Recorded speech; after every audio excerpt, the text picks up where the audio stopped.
looking at number 22 in your lab, the lab on the POGIL on the periodic table. We talked about a couple elements here that their configurations were different. So let's talk about what, if we were going by how we normally do things, what would be the shorthand for chromium? What's our noble gas for chromium? Right, chromium is here, number 24. So the noble gas before it is argon. So we put argon in brackets, and then what comes next? 4s. We're going to fill up 4s2, and then what? 3d4. Okay? And the same thing for copper. Let's do again, how I taught you how to do these. So it's in the same period, so we know it's still argon. It's not 3, it's a 4. 4s2, and what else? 3d9. So if you followed the rules that I taught you, that would be how you would write these, correct? But your POGIL said that's wrong. Right? Your POGIL said instead it should be 4s1, 3d5. What? And copper should be 4s1, 3d10. And the question they asked you in number 22 was why? Why did you think that they do this? And the scientific evidence has shown us, oh yeah, no, the red ones are correct. The black ones are incorrect. The red ones are correct. So why? Anybody willing to hazard a guess? You wrote something, at least most of you did. Any thoughts?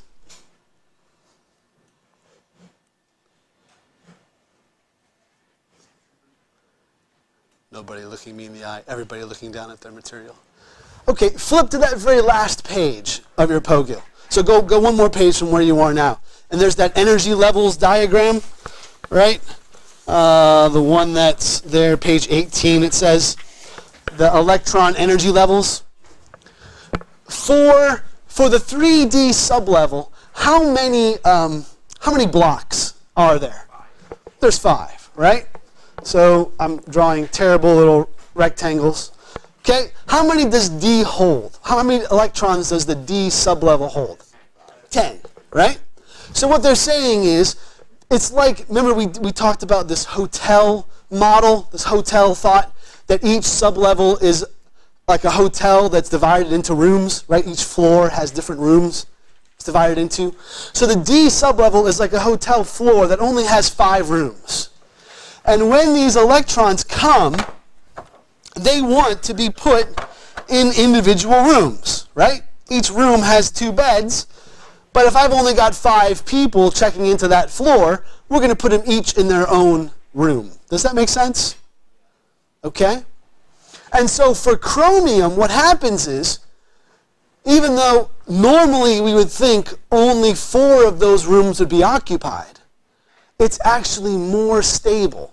It takes less energy to take one of these 4s electrons and move it into that 3D, into that last room of 3D. It makes the atom more stable. It takes less energy to do that. Because that 3D and the 4s, remember we talked about how the electrons overlap, right? Like fingers together. They're so close. It's so easy just to bop back and forth. Does that make sense?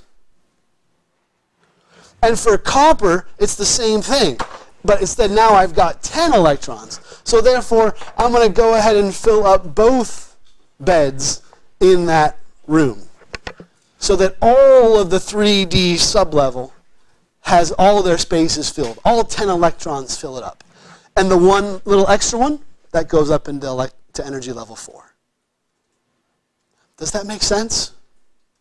Because it's more stable and it takes less energy to do that. That's why they do that. And truthfully, David, that happens all the time in the periodic table. The way I taught you is the standard rules, but it doesn't apply everywhere. There's exceptions all over the place. especially down here in the lanthanides and actinides, these inner transition elements. There's tons of times when sometimes the electron is up in the D, sometimes it's down in the F. And it literally bops back and forth depending on the atom. You don't have to memorize all of those though, right? There's like probably about 20 exceptions on that table. You don't have to memorize those. But I do want you to memorize these two. I promise you on your summative assessment, you'll see one of these guys.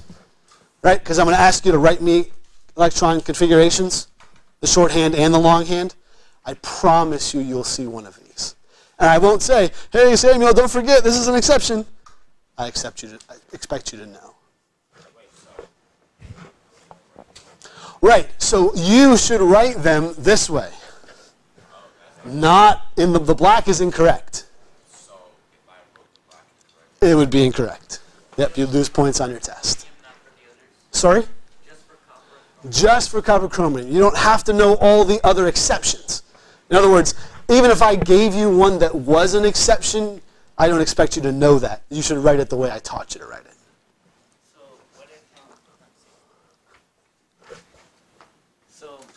What if we have one like, so nickel would not be the same way?